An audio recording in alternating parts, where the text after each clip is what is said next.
अशोक वाटिका में माता सीता अकेली बैठी हुई थी।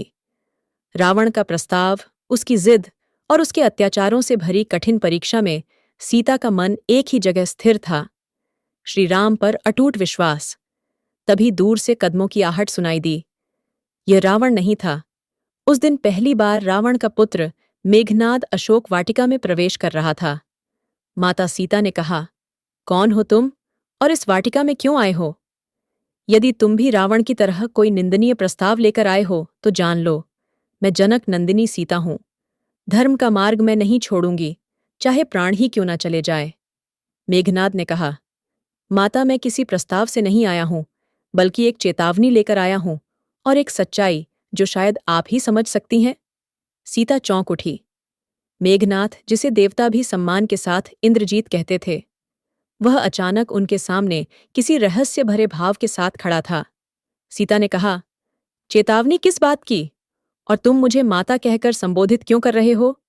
मेघनाद ने कहा, क्योंकि आप माता हैं। मैं दैत्य कुल में जन्मा अवश्य हूं, परंतु अधर्म की जड़ को पहचानता हूं। मैं रावण का पुत्र हूं, पर उनकी हर इच्छा से सहमत नहीं हूं। सीता ने पहली बार उसकी आंखों में झांका। वहां न छल था न अहंकार। कुछ था तो बस तूफान से पहले की शांति जैसा भाव। मेघनाद ने कहा, माता, मैं जानता हूं कि पिता ने जो किया वह अत्यंत अधर्म है। वह आपको बलपूर्वक यहां लाए हैं, परंतु आप यह भी जान लीजिए, उनका यह कर्म केवल वासना का नहीं, यह एक बहुत बड़ा भ्रम है, एक श्राप का खेल है, एक ऐसा रहस्य जिससे बाकी लंका भी अनजान है।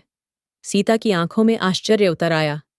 सीता ने कहा, कौन सा श्राप, कौन सा भ्रम? स्पष्ट कहो मेघनाथ। क्या तुम यह संकेत दे रहे हो कि रावण केवल अपने अहंकार से नहीं, किसी और शक्ति से प्रेरित होकर यह पाप कर रहा है? मेघनाथ ने कहा, हाँ माता, रावण स्वयं भी एक अदृश्य बंधन में कैद है। उसे लगता है कि यदि वह आपको पत्नी बनाकर अपने राज्य सिंहासन पर बैठा दे तो एक प्राचीन भविष्यवाणी बदल जाएगी। वह मानता है कि आप उसकी मृत्यु का द्वार बंद कर सकती हैं। भविष्यवाणी कहती है, रावण का वध एक मनुष्य करेगा, परंतु पिता विश्वास करते हैं कि यदि जनक नंदिनी उनके साथ होंगी तो कोई मनुष्य उन्हें छू भी नहीं पाएगा। उनकी शक्ति आपको प्राप्त शक्ति से जुड़ जाएगी। यह सुन सीता के हृदय में एक कंपन दौड़ गई। सीता ने कहा, यह कैसी मूर्खतापूर्ण धारणा है। मैं किसी भी अधर्मी के पापों को ढक नहीं सकती। तुम यह सब मुझे बताने क्यों आए हो? मेघनाथ, तुम्हारा उद्देश्य क्या है? मेघनाथ ने गहरी सांस ली और बोला, माता, क्योंकि मैं चाहता हूं कि आप राम के पास यह संदेश भेज दें। अपने समय पर आए, पर जल्दबाजी ना करें। लंका में एक ऐसी शक्ति जाग रही है जो पिता से भी भयावह है, और यदि राम बिना तैयारी के आए तो विनाश सिर्फ लंका का नहीं होगा। अयोध्या संपूर्ण आर्यावर्त और देवलोक तक कांप जाएगा। सीता का चेहरा गंभीर हो गया। सीता ने कहा, यह कौन सी शक्ति है जो रावण से भी अधिक क्रूर है? मेघनाद ने कहा, वह शक्ति है निद्रा रहित क्रोध से संचालित राक्षसी ऊर्जा। वह शक्ति जिसे रावण ने अनजाने में जगा दिया है। वह शक्ति जो रावण को भी नष्ट कर देगी और राम को भी। सीता स्तब्ध हो गई। मेघनाद ने आगे कहा, माता, मैं रावण का पुत्र हूं, परंतु मैं यह युद्ध नहीं चाहता, क्योंकि मैं जानता हूं राम का जन्म केवल युद्ध के लिए नहीं हुआ, बल्कि धर्म की पूर्ण स्थापना के लिए हुआ है।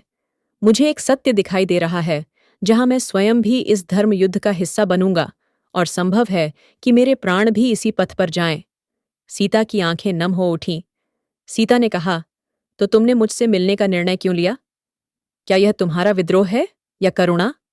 मेघनाद ने कहा, ना तो विद्रोह है ना ही करुणा। यह एक अनुरोध है माता, कृपया राम को संदेश भेजें।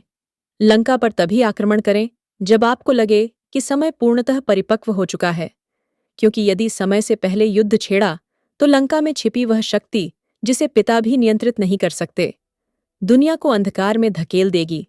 यह सुन माता सीता बोली, मेघनाथ, तुम रावण के पुत्र हो और फिर भी मुझे चेतावनी देने आए हो। कहीं यह छल तो नहीं?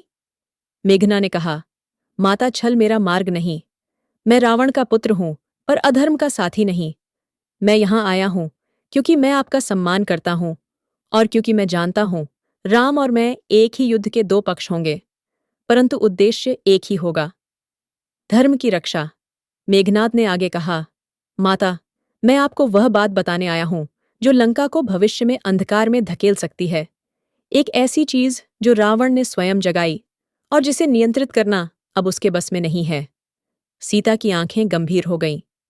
सीता ने कहा, तुम संकेतों में क्यों बोलते हो मेघनाथ? मैं जनक नंदिनी हूं। सत्य मेरे लिए भय का कारण नहीं।